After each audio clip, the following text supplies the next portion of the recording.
Kerinduan Segala Zaman oleh Ellen G. White. Bab 2. Umat Pilihan. Lebih 1000 tahun lamanya, bangsa Yahudi telah menantikan kedatangan Juru Selamat. Atas peristiwa ini, mereka telah meletakkan harapan-harapan mereka yang paling gemilang. Dalam nyanyian dan nubuatan, dalam upacara bait suci, dan perbaktian di rumah tangga, mereka telah memuja-muja namanya. Namun, pada kedatangannya, mereka tidak mengenal Dia. Buah hati surga itu bagi mereka adalah sebagai tunas dari tanah kering, adapun Ia tidak tampan dan semaraknya pun tidak ada. Dan mereka itu tidak melihat dalam dirinya kecantikan rupa sehingga mereka harus merindukan Dia. Ia datang kepada milik kepunyaannya, tetapi orang-orang kepunyaannya itu tidak menerimanya. Yesaya 53 ayat 2, Yohanes 1 ayat 11. Namun demikian, Bapa telah memilih Israel. Ia telah memanggil mereka untuk memelihara di antara manusia pengetahuan tentang hukum-Nya dan tentang lambang-lambang dan nubuatan-nubuatan yang menunjuk kepada Juru Selamat. Ia menghendaki agar mereka menjadi mata air keselamatan bagi dunia. Sebagaimana Abraham di negeri pengembaraannya, sebagaimana Yusuf di Mesir, dan Daniel di istana Babel, demikian juga seharusnya orang Ibrani di antara segala bangsa. Mereka harus menyatakan Bapa kepada umat manusia. Dalam panggilan kepada Abraham, Tuhan telah berfirman, "Aku akan memberkati engkau, dan engkau akan menjadi berkat, dan olehmu semua kaum di muka bumi akan mendapat berkat." Kejadian 12 ayat 2 dan 3. Ajaran yang sama telah diulang-ulangi dengan perantaraan nabi-nabi. Sekalipun sesudah Israel dilemahkan oleh peperangan dan perhambaan, masih juga janji itu milik mereka. Maka sisa-sisa Yakub akan ada di tengah-tengah banyak bangsa, seperti embun daripada Tuhan, seperti deras hujan ke atas tumbuh-tumbuhan yang tidak menanti-nantikan orang dan tidak mengharap-harapkan anak manusia. Mika 5 ayat 6. Mengenai bait suci yang di Yerusalem, Tuhan menegaskan dengan perantaraan Yesaya, "Rumahku akan disebut rumah doa bagi segala bangsa." Yesaya 56 ayat 7. Tetapi bangsa Israel menetapkan harapan mereka pada kebesaran duniawi. Sejak mereka masuk ke negeri Kanaan, mereka telah menyimpang dari hukum-hukum Bapa, lalu mengikut jalan bangsa-bangsa kafir. Sia-sialah Bapa mengirim amaran kepada mereka dengan perantaraan nabi-nabinya. Sia-sialah mereka menderita kesengsaraan akibat penindasan bangsa-bangsa kafir. Setiap reformasi disusul oleh kemurtadan yang lebih besar. Sekiranya Israel sudah setia kepada Bapa, niscaya ia sudah akan dapat melaksanakan maksudnya oleh kehormatan dan kemuliaan mereka. Sekiranya mereka sudah berjalan pada jalan-jalan penurutan, niscaya Ia sudah akan mengangkat mereka di atas segala bangsa yang telah dijadikannya untuk menjadi terpuji, ternama, dan terhormat. Segala bangsa yang di dalam dunia, kata Musa, akan melihat bahwa nama Tuhan telah disebut atasmu, dan mereka akan takut kepadamu. Waktu mendengar segala ketetapan ini akan berkata, "Memang bangsa yang besar ini adalah umat yang bijaksana dan berakal budi." Ulangan 26 ayat 19, 28 ayat 10, 4 ayat 6. Akan tetapi karena mereka tidak setia, maka maksud Bapa dapat dilaksanakan hanya dengan kesusahan dan kehinaan yang tiada habis-habisnya. Mereka terpaksa tunduk ke bawah kekuasaan Babel dan tercerai-berai di seluruh negeri bangsa-bangsa kafir. Dalam kesengsaraan, banyak yang membarui kesetiaan mereka kepada perjanjiannya, sementara menggantungkan kecapi mereka pada pokok-pokok ganda rusa, serta meratapi bait suci yang telah dirusak binasa. Cahaya kebenaran pun bersinar melalui mereka, dan pengetahuan tentang Bapa tersebar di kalangan bangsa-bangsa. Cara-cara bangsa kafir mempersembahkan korban merupakan pemutarbalikan cara yang telah ditentukan Bapa. Maka banyak pengikut upacara-upacara kafir yang bersungguh-sungguh mempelajari dari bangsa Ibrani arti upacara yang telah ditentukan Ilahi itu, lalu ingin percaya memegang teguh janji tentang seorang penebus. Banyak orang dari buangan itu yang menderita aniaya. Tidak sedikit yang kehilangan nyawanya sebab mereka tidak mau melanggar Sabat dan mengikuti pesta-pesta kekafiran. Sementara penyembah-penyembah berhala bangkit untuk menghancurkan kebenaran, Tuhan membawa hamba-hambanya berhadapan muka dengan raja-raja dan penghulu-penghulu supaya mereka itu dan bangsanya dapat menerima terang.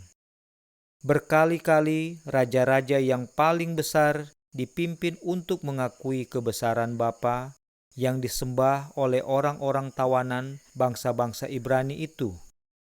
Oleh penawanan Babel, orang-orang Israel sudah betul-betul bertobat dari penyembahan patung-patung ukiran. Sepanjang abad-abad yang berikut, mereka menderita akibat tindasan musuh-musuh kafir, hingga mereka menyadari benar-benar bahwa kesejahteraan mereka bergantung kepada penurutan mereka pada hukum Tuhan. Tetapi di pihak sebagian besar dari bangsa itu, penurutan itu tidak didorong oleh kasih. Pendorong hatinya bersifat mementingkan diri. Mereka beramal secara lahiria kepada Bapa sebagai alat untuk mencapai kebesaran nasional.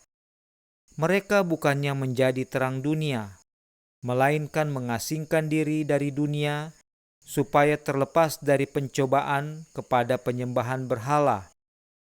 Dalam petunjuk yang diberikan melalui Musa, Bapa telah mengadakan larangan-larangan dalam pergaulan mereka dengan para penyembah berhala. Akan tetapi, ajaran ini telah disalah tafsirkan. Petunjuk-petunjuk itu sebetulnya dimaksudkan untuk mencegah mereka agar tidak meniru segala kebiasaan orang-orang kafir. Tetapi hal itu telah dipakai untuk membangun sebuah tembok pemisah antara Israel dan segala bangsa yang lain. Bangsa Yahudi memandang Yerusalem sebagai surga mereka, dan mereka itu sebenarnya merasa cemburu kalau Tuhan menunjukkan kemurahan kepada bangsa-bangsa kafir. Setelah pulang dari Babel, besarlah perhatian yang dicurahkan pada pendidikan agama. Di seluruh negeri, banyak rumah sembayang dibangun di mana Taurat ditafsirkan oleh imam-imam dan ahli-ahli Taurat. Dan sekolah-sekolah didirikan yang di samping mengajarkan bermacam-macam seni dan ilmu pengetahuan, mengaku mengajarkan asas-asas kebenaran. Akan tetapi, semua alat ini menjadi rusak.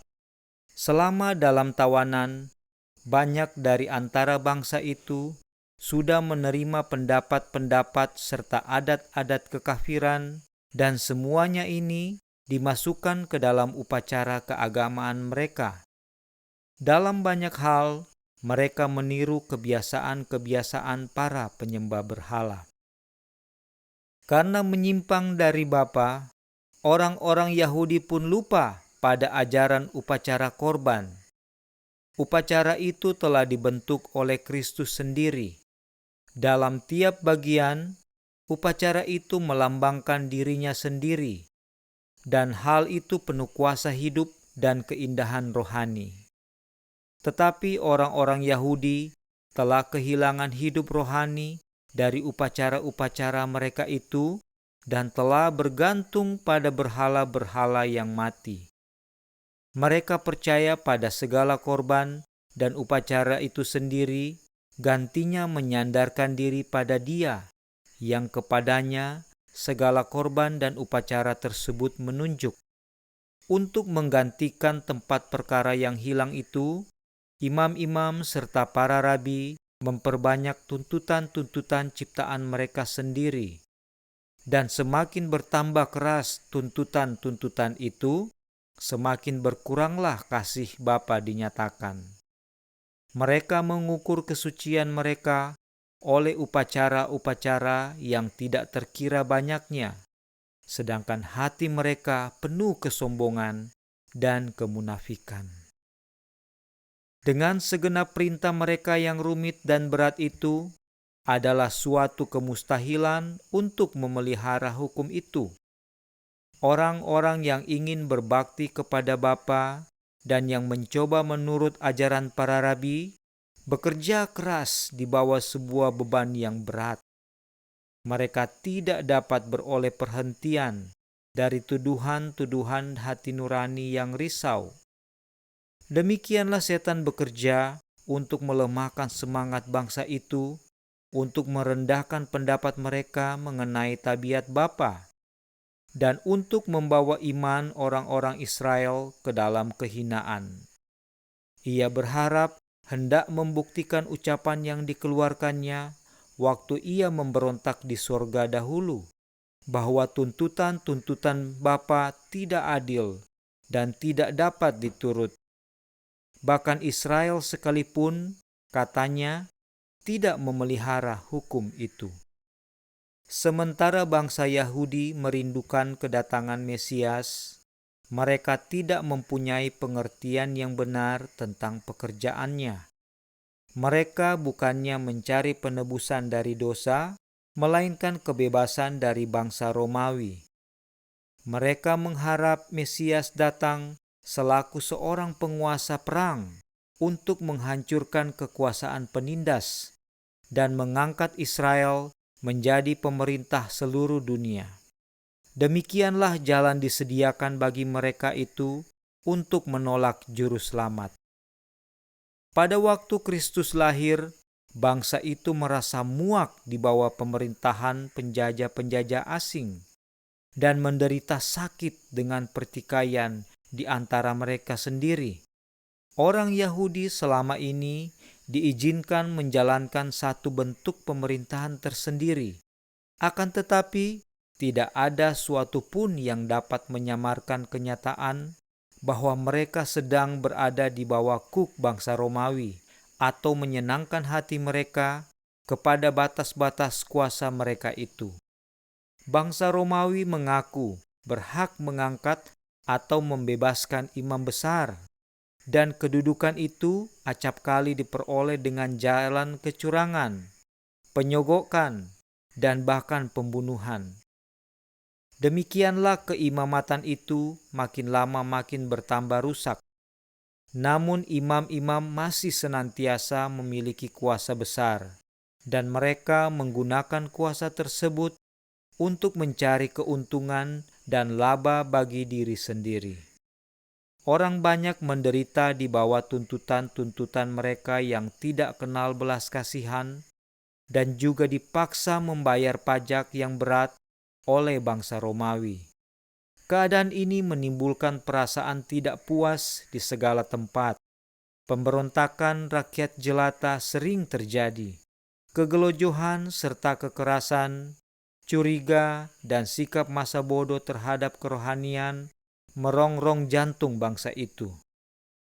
Kebencian terhadap orang Romawi, kesombongan kebangsaan, dan kerohanian menyebabkan bangsa Yahudi semakin berpegang teguh pada upacara-upacara perbaktian mereka.